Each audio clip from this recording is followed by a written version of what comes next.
Hello everyone, I'm Lindsay the Librarian here with another episode of the Book Report, sharing all the new book and library news you need to know about this month. So first up in library news, summer reading has started. It started on June 4th with our SuperCon event, and if you weren't able to come out, I was there that day and it was crazy. There was like over 1,000 people here, but anyway, we started sign-ups on June 4th and the whole program goes through August 13th. And if you haven't signed up yet, you can sign up on our website right on the front page. And every age is represented with a program. So we've got ones for babies and kids and teens and adults. And there's prizes if you sign up and you read. So be sure to do that. And also we've introduced new library cards starting with summer. We have a new one for kids and teens and, if I can get it, adults that were designed by staff members, and I think they're quite lovely if I do say so myself. So if you come by library location, you can swap your old card out for a new one, or if you don't want to, you can keep your old one. And we also have a newly designed superhero card that was unveiled during SuperCon on June 4th. And this one, again, is designed by Al Bigley, and it coincides with our summer reading theme, Exercise Your Mind. So again, stop by any library location and check out the new cards. All right, let's talk about some books. Okay, so first, we have The Gene by Siddhartha Mukherjee, from the Pulitzer Prize-winning best-selling author of The Emperor of All Maladies. This is a magnificent history of the gene and a response to the defining question of the future. What becomes of being human when we learn to read and write our own genetic information? Weaving science, social history, and personal narrative to tell us a story of one of the most important conceptual breakthroughs of modern times, Mukherjee animates the quest to understand human heredity and its surprising influence on our lives, personalities, identities, fates, and choices. Throughout the narrative, the story of Mukherjee's own family, with its tragic and bewildering history of mental illness, cuts like a bright red line, reminding us of the many questions that hang over our ability to translate the science of genetics from the laboratory to the real world. This got a star review from Library Journal and Publishers Weekly that said, by relating familial information, Mukherjee grounds the abstract in the personal to add power and poignancy to his excellent narrative.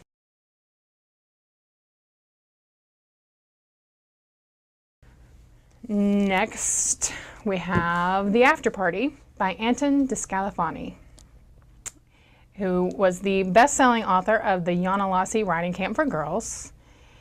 And this is a story of 1950s Texas socialites and the one irresistible, controversial woman at the bright, hot center of it all. Joan Fortier is the epitome of Texas glamour and the center of the 1957 Houston social scene. Best friends with Joan since preschool, Cece Buchanan is either Joan's chaperone or her partner in crime, depending on the night and whom you ask. When Joan starts to drift out of reach and beyond the borders of their confined world the summer they are 25, Cece considers it her responsibility to bring her back to the fold for better or for worse. Booklist gave it a star review and said that the deliberate pacing and hypnotic quality of de Scalafani's writing will entrance readers as the novel slowly burns toward a series of shocking revelations. Literary fans, as well as those who enjoy historical and women's fiction, will be delighted.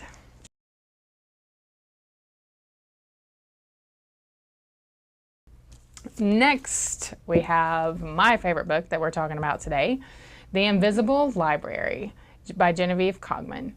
Collecting books can be a dangerous prospect in this fun, time-traveling fantasy adventure from a spectacular debut author.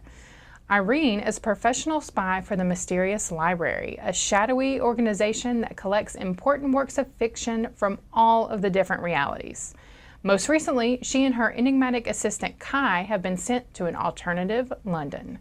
Their mission, retrieve a particularly dangerous book. The problem, By the time they arrive, it's already been stolen.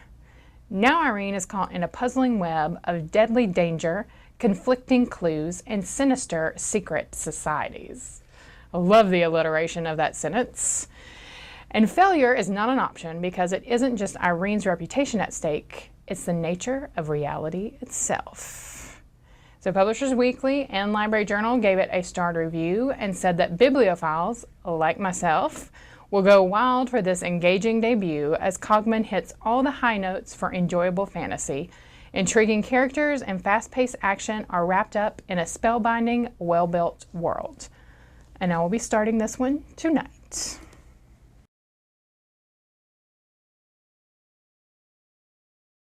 Next we have The Girls by Emma Cline, and it is set in Northern California during the violent end of the 1960s.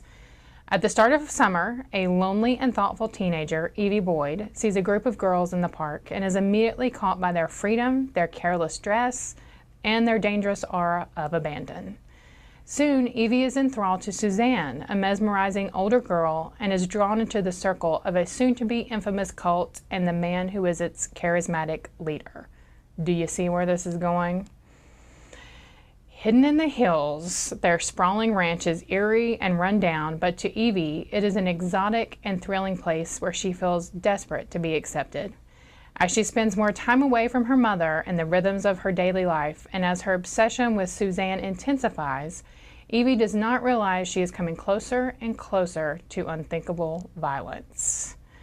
Publishers Weekly, Booklist, and Library Journal all gave it a star review, and Library Journal said that although inspired by the infamous Charles Manson murders, Cline's impressive debut is more a harrowing coming-of-age exploration of how far a young girl will go and how much she will give up of herself in her desperate quest to belong, beautifully written and unforgettable.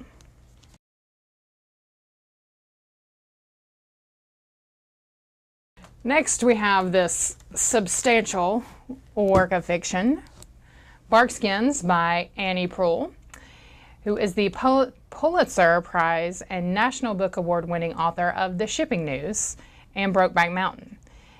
And this is her masterwork. It is an epic, dazzling, violent, magnificently dramatic novel about the taking down of the world's forest. Bet you didn't know it was that dramatic, but it is. In the late 17th century, two penniless young Frenchmen, René Selle and Charles Duquet, arrive in New France, bound to a feudal lord, a seigneur, for 3 years in exchange for land. They become woodcutters, or barkskins. René suffers extraordinary hardship, oppressed by the forest he is charged with clearing. But Duquet, crafty and ruthless, runs away from the seigneur, becomes a fur trader, then sets up a timber business. Proulx tells the stories of the descendants of Selle and Duquet over 300 years, their travels under stunningly brutal conditions, the revenge of rivals, accidents, pestilence, Indian attacks, and cultural annihilation. So pretty much everything is in this book.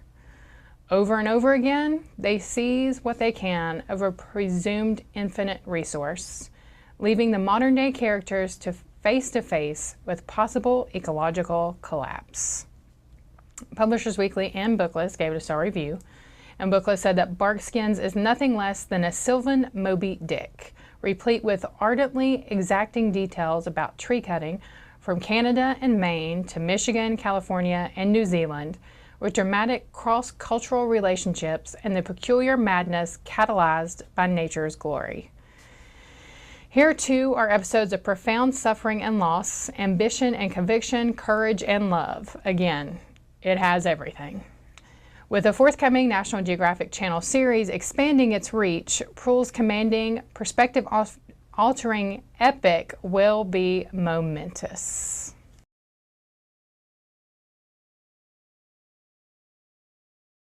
All right, next we have This Too Shall Pass by Milena Busquets.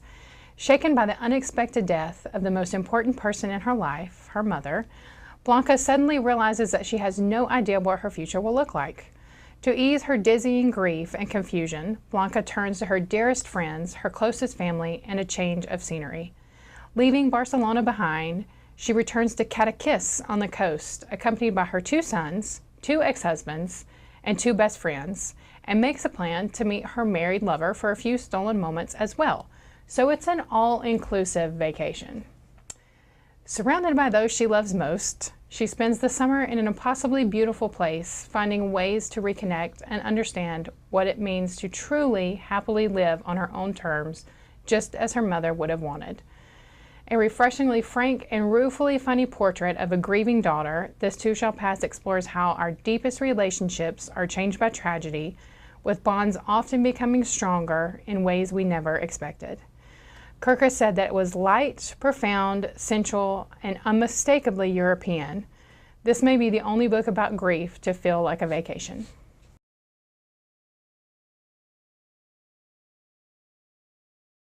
And last but not least, we have The Last Star by Rick Yancey. This is the highly anticipated finale to the New York Times best-selling Fifth Wave series, which was also a movie earlier this year. The enemy is other. The enemy is us. They're down here. They're up there. They're nowhere. They want the earth. They want us to have it. They came to wipe us out.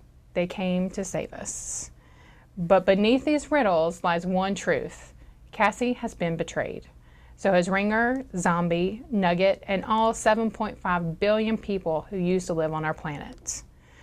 Betrayed first by the others, and now by ourselves. In these last days, Earth's remaining survivors will need to decide what's more important, saving themselves or saving what makes us human. If you haven't guessed, this is science fiction. It's about an alien invasion. Just wanted to make that clear. Booklist gave it a star review and said that Yancey's prose remains achingly precise, and this grows heavier, tighter, and more impossible to put down as the clock runs out. As the focus narrows on our ragtag heroes struggling with the vestiges of their humanity at the very end of the world, this blistering finale proves the truth of the first 2 volumes. It was never about the aliens. I haven't brought myself to read this one yet because I think it's going to be kind of devastating, but I have heard good things.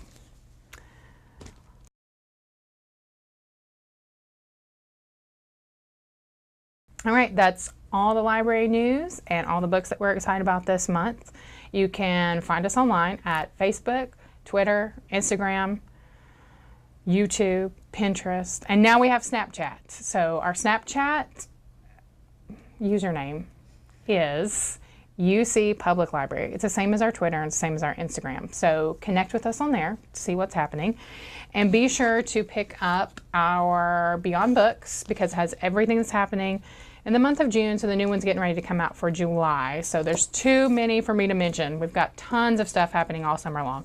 So I hope to see you at the library. And until next time, keep reading, Union County.